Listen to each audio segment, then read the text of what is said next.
In this lesson, students will be able to estimate using compatible numbers. The strategy is adjusting and grouping numbers to make it easier to estimate mentally. In everyday life, people estimate often. The situation determines just how accurate your estimation needs to be.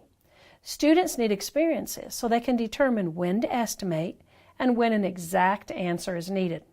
If a group of friends with rock collections decide to total their rocks, you could use compatible numbers. We could group these numbers in ways that make 100, so the problem can be done mentally and the estimate will still be reasonable.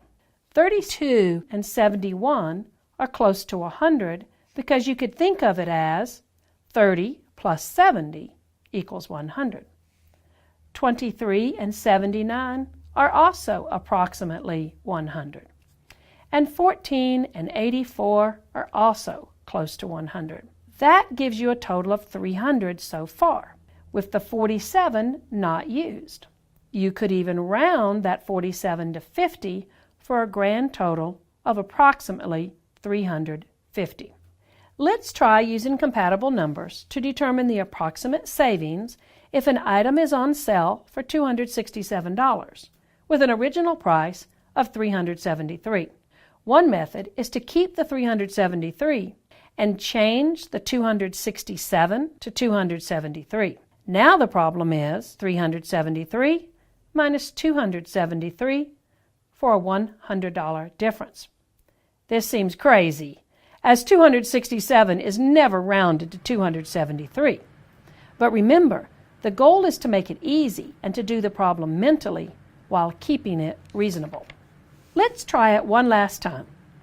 If an item is on sale for $138 with an original price of $286, one method is to keep the $286 and change the $138 to $136. Now you have a simple problem of $286 minus $136 for $150 difference.